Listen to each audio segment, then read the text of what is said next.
ಖುಷಿಯಾಗುತ್ತೆ. ನಮಗೊಂದು ಇದು ಅಧಿಕಾರ ಅಲ್ಲ, ಆ್ಯಕ್ಚುಲಿ ಇದು ಒಂದು ಜವಾಬ್ದಾರಿ. ಇವತ್ತು ಈ ಒಂದು ಇಡೀ ಬ್ಲಾಕ್, ಈ ಒಂದು ಪಕ್ಷನ ನಮ್ಮ ಬ್ಲಾಕಲ್ಲಿ ಮುನ್ನಡೆಸೋಂಥ ಒಂದು ಕೆಲಸ ನನಗೆ ಕೊಟ್ಟವ್ರೆ, ನೀನು ಮಾಡ್ಕೊಂಬಾ ಅಂತ. ಇಷ್ಟು ವರ್ಷ 11 ವರ್ಷ ಯಶಸ್ವಿಯಾಗಿ ಹಲವಾರು ಕಷ್ಟ, ಸುಖ, ನೋವು, ನಲಿವು ಎಲ್ಲದರಲ್ಲೂ ನಮ್ಮ ಜಗಣ ನಿಂತ್ಕೊಂಡು 11 ವರ್ಷ ಈ ಒಂದು ಬ್ಲಾಕ್ನ ಮೇಂಟೈನ್ ಮಾಡ್ಕೊಂಬಂದವ್ರೆ. ಈಗ ಆ ಜವಾಬ್ದಾರಿ ನನಗೆ ಕೊಟ್ಟವ್ರೆ. ನಾನು ನಿಮ್ಮೆಲ್ಲರ ಪ್ರೀತಿ ವಿಶ್ವಾಸದಿಂದ ಎಲ್ಲರನ್ನೂ ವಿಶ್ವಾಸಕ್ಕೆ ತೊಗೊಂಡು, ಎಲ್ಲರನ್ನೂ ಪ್ರೀತಿಯಿಂದ ತೊಗೊಂಡೋಗಿ, ಎಲ್ಲ ಅಣ್ಣ ತಮ್ಮದಿರಾಗಿರ್ಬೋದು, ಎಲ್ಲ ನನ್ನ ಸಹೋದರಿ ಎಲ್ಲರನ್ನೂ ತೊಗೊಂಡು ಒಂದು ಪಕ್ಷ ಸಂಘಟನೆ ಮಾಡೋದರಲ್ಲಿ ನಾನು ಮಾಡ್ತೀನಿ ಅನ್ನೋ ನಂಬಿಕೆ ಇದೆ. ನಿಕಟಪೂರ್ವ ಅಧ್ಯಕ್ಷರಿಗೆ ಏನು ಹೇಳ್ತೀರಿ ಈ ಸಂದರ್ಭದಲ್ಲಿ? ಅವ್ರು ಕೊಟ್ಟಿರೋಂಥ, ಈಗ ಅವ್ರು ಊಟ ಮಾಡಿ ಆ ಪ್ಲೇಟ್ ನನಗೆ ಕೊಟ್ಟವ್ರೆ, ನೀನು ಊಟ ಮಾಡ್ಕೊಂಡು ಹೋಗು ಅಂತ. ಏನಿಲ್ಲ, ಅವ್ರ ಆಶೀರ್ವಾದ, ಅವ್ರ ಪ್ರೀತಿ ಸದಾಕಾಲ ನನ್ನ ಮೇಲೆ ಇರುತ್ತೆ. ಅವ್ರ ಮಾರ್ಗದರ್ಶನ ತೊಗೊತೀನಿ. ಯಾಕಂದರೆ ನನಗೆ ಈ ಬ್ಲಾಕ್ ಹೊಸ್ತು. ನಾನು ಬರೀ ಬಗಲಗುಂಟೆ ಒಂದು ವಾರ್ಡಲ್ಲಿ ರಾಜಕೀಯ ಮಾಡ್ಕೊಂಡಿದ್ದಂಥವನು. ನನಗೆ ಬ್ಲಾಕ್ ಬಗ್ಗೆ ಏನು ಅಷ್ಟು ಮಾಹಿತಿ ಇಲ್ಲ. ನಾನು ಎಲ್ಲನೂ ನಾನು ಇವತ್ತು ಅವ್ರನ್ನ ಅಧ್ಯಕ್ಷರಂತಲೇ ಕರೆಯೋದು, ಇನ್ನೂ 100 ವರ್ಷ ಆದರೂ ಅಧ್ಯಕ್ಷ ಅಂತಲೇ ಕರೆಯೋದು. ನಮ್ಮ ಅಧ್ಯಕ್ಷರ ಹತ್ರ ನಾನು ಮಾಹಿತಿಗಳು ತೊಗೊಂಡು ಅದನ್ನು ನಾನು ಮಾಡ್ಕೊಂಡು ಹೋಗ್ತೀನಿ. ಹೌದು, ಮಂಜಣ್ಣ ಇವತ್ತು ನಮಗೆ, ಮಂಜಣ್ಣನ ನಾವು ಮರೆಯೋಂಗೇ ಇಲ್ಲ. ಇವತ್ತು ನಾನು ಸಕ್ರಿಯವಾಗಿ ರಾಜಕಾರಣಕ್ಕೆ ಬಂದು ಕೇವಲ ಇನ್ನೂ 1.5 ವರ್ಷ ಅಷ್ಟೇ ಆಗಿರೋದು.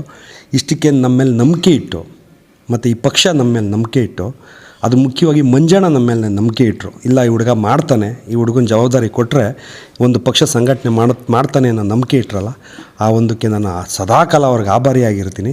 ಈಗ ಅವ್ರನ್ನೂ ಹೋಗಿ ನಾವು ಭೇಟಿ ಮಾಡಿ ಅವರಿಗೆ ಒಂದು ಸನ್ಮಾನಿಸಿ ಅವ್ರ ಆಶೀರ್ವಾದ ಪಡ್ಕೊಂಬಂದಿದ್ದೀನಿ. ಅವ್ರ ಆಶೀರ್ವಾದ ಮಾಡವ್ರೆ. ಬಗಲಗುಂಟೆ ಬ್ಲಾಕ್ ಕಾರ್ಯಕರ್ತರಿಗೆ, ಬಗಲಗುಂಟೆ ಬ್ಲಾಕ್ ಕಾರ್ಯಕರ್ತರಿಗೆ ನಾನು ಹೇಳೋದಿಷ್ಟೇ, ಇನ್ನು ಇಷ್ಟು ವರ್ಷ ನನಗೆ ಗೊತ್ತಿಲ್ಲ, ಇನ್ನು ಮುಂದೆ ಕಾಂಗ್ರೆಸ್ ಪಕ್ಷ ಬಲಿಷ್ಠ ಆಗಬೇಕು. ಇವತ್ತು ಇಡೀ ದಾಸರಳ್ಳಿ, ಬರೀ ಬಗಲಗುಂಟೆ ಬ್ಲಾಕ್ ಅಷ್ಟೇ ಅಲ್ಲ, ದಾಸರಳ್ಳಿ ಕ್ಷೇತ್ರನೇ ಕಾಂಗ್ರೆಸ್ ಬಲಿಷ್ಠ ಆಗಬೇಕು. ಆ್ಯಕ್ಚುಲಿ ಕಾಂಗ್ರೆಸ್ ಇದೆ, ಕೆಲವೊಂದು ಕಾರಣಾಂತರಗಳಿಂದ ಅದನ್ನು ಸ್ವಲ್ಪ ಡೌನ್ ಆಗಿತ್ತು. ಇನ್ನು 3 ವರ್ಷ ಎಲೆಕ್ಷನ್ಗಳು ಬರೋವಂಥದ್ದಿದೆ. ಇನ್ನು BBMP ಇನ್ನೊಂದು ವರ್ಷ, ಒಂದು 5-6 ತಿಂಗಳಲ್ಲಿ BBMP ಬರೋವಂಥದ್ದಿದೆ. ಕಾಂಗ್ರೆಸ್ ಕಾರ್ಪೊರೇಟ್ರ್ ಗೆಲ್ಸ್ಕೊಂಬರೋದು, ಮತ್ತು ಮುಂದೆ ಇನ್ನೊಂದು 3 ವರ್ಷಕ್ಕೆ ಕಾಂಗ್ರೆಸ್ MLAನ ಗೆಲ್ಸ್ಕೊಂಬರೋ ಜವಾಬ್ದಾರಿ ನಮ್ಮ ಮೇಲೆಲ್ಲ ಇದೆ. ನಾವೆಲ್ಲರೂ ಒಗ್ಗಟ್ಟಿಂದ ಸೇರಿಕೊಂಡ್ರೆ ಕಾಂಗ್ರೆಸ್ ಗೆಲ್ಲೋದ್ರಲ್ಲಿ ಯಾವುದೇ ಅನುಮಾನ ಇರೋಲ್ಲ. ಬಟ್ ನಾವು ಒಗ್ಗಟ್ಟಿನ ಸೇರಬೇಕು. ಆ ಒಂದು ಕೆಲಸನ ನಾನು ಪ್ರಾಮಾಣಿಕವಾಗಿ ಒಗ್ಗಟ್ಟು ಸೇರಿಸುವಂಥ ಕೆಲಸ ನಾನು ಮಾಡ್ತೀನಿ.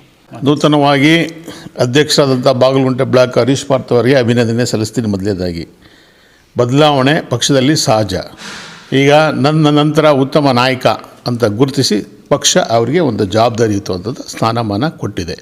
ಅದನ್ನು ಅವರು ಖಂಡಿತ ನಿಭಾಯಿಸ್ತಾರೆ. ಎಲ್ಲರೂ ವಿಶ್ವಾಸಕ್ಕೆ ತಗೊಂಡು ಮಾಡಲಿ ಅಂತ ನಾನು ಈ ಮೂಲಕ ತಮ್ಮಲ್ಲಿ ಕೇಳ್ಕೊತೀನಿ. ಅನುಭವಿಯಾಗಿ ಅಧ್ಯಕ್ಷರಾಗಿ ಅನುಭವ ಇದೆ, ಸೊ ಅವ್ರಿಗೇನು ಸಲಹೆ ಕೊಡ್ತೀರಾ? ಖಂಡಿತ ಎಲ್ಲರ ಹಿರಿಯರು, ಕಿರಿಯರು, ಬ್ಲಾಕ್ ಅಧ್ಯಕ್ಷರು, ವಾರ್ಡ್ ಅಧ್ಯಕ್ಷರು, ಬೂತ್ ಅಧ್ಯಕ್ಷರು, ಮಹಿಳಾ ಕಾರ್ಯಕರ್ತರು, ಎಲ್ಲ ವಿಭಾಗಗಳ ಸೆಲ್ಗಳನ್ನು ವಿಶ್ವಾಸಕ್ಕೆ ತಗೊಂಡು ಮುಂದಕ್ಕೆ ಹೋಗಬೇಕು ಅಂತ ನಾನು ಅವರಲ್ಲಿ ಪ್ರಾರ್ಥನೆ ಮಾಡ್ತೀನಿ.